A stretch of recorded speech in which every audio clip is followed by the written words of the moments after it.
We all love talking about backpacking gear, am I right? You know, we all love talking about backpacks and boots and trail runners and hammocks and tents. And in today's video, we are talking 5 pieces of backpacking gear that nobody really talks about. And we're going to start this video off by talking about a very important piece of gear that everybody should be carrying, and that is a food hang kit. If you're hiking somewhere in bear country, everybody knows kind of the preferred method of food storage is hanging your food, unless you're hiking in an area where you have to have one of those bear canisters.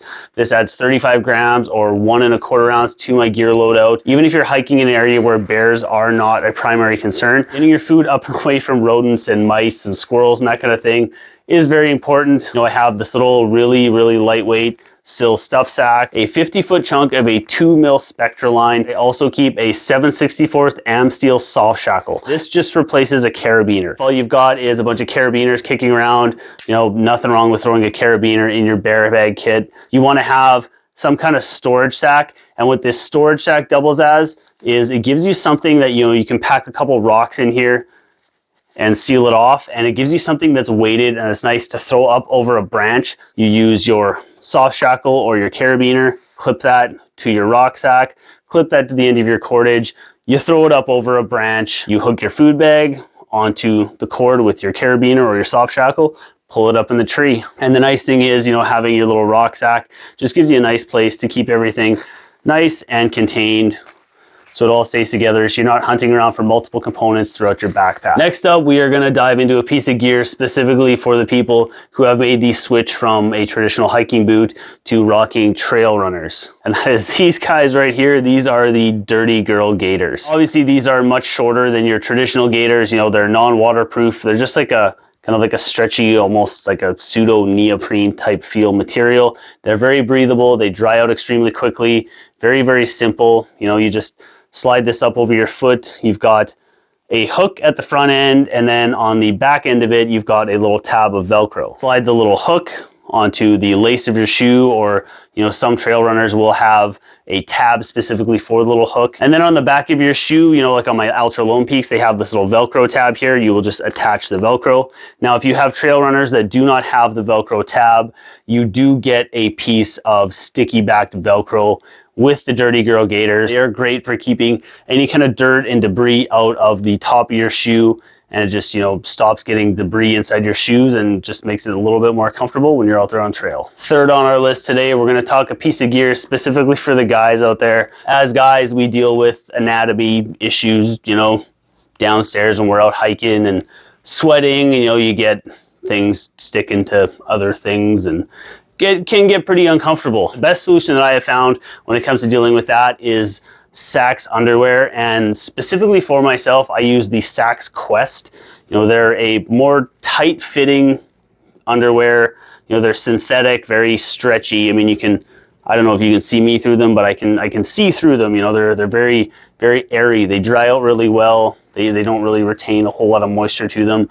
But the nice thing with Sax is when you go to the inside of them, so it might be hard to see on camera, but on either side, so it kind of will come down on either side of your groin there, you get these nice 2 little fins that just, they create separation. You know, it's a nice little hug for your boy bits. I'm showing my underwear on YouTube. This is ridiculous to me.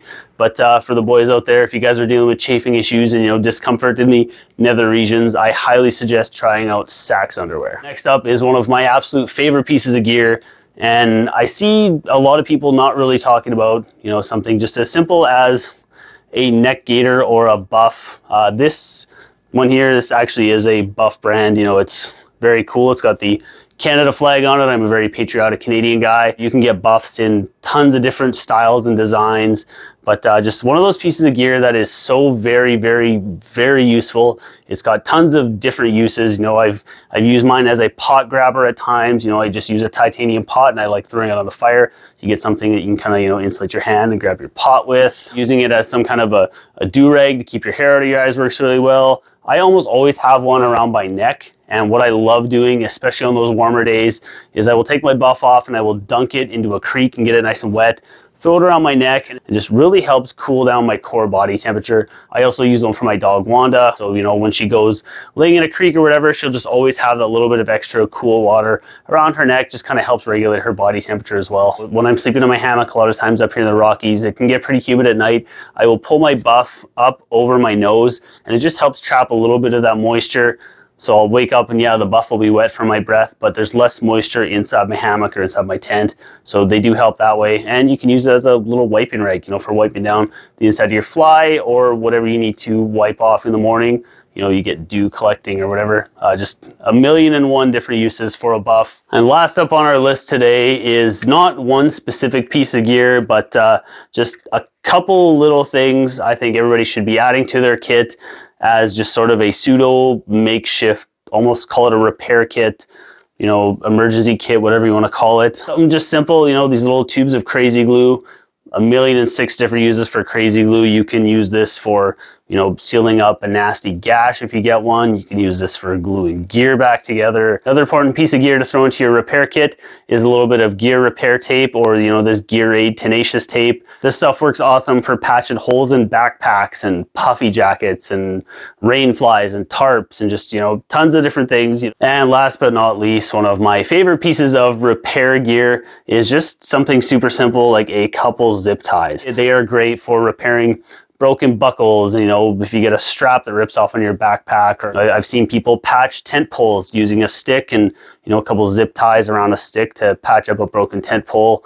Just something that, you know, really does not weigh a ton and can really save your butt in a pinch out there in the backcountry. Now, if you guys enjoyed this video on 5 pieces of backpacking gear that nobody talks about, I have previously shot a bunch of different videos on backpacking gear, and I have conveniently put them all in a playlist for you guys, and you'll find that right here. So when you're done with this video, find another video in that playlist. I'm sure you'll enjoy that. And as always, I'm Matty. Thank you so much for watching, and I'll see you on the next one.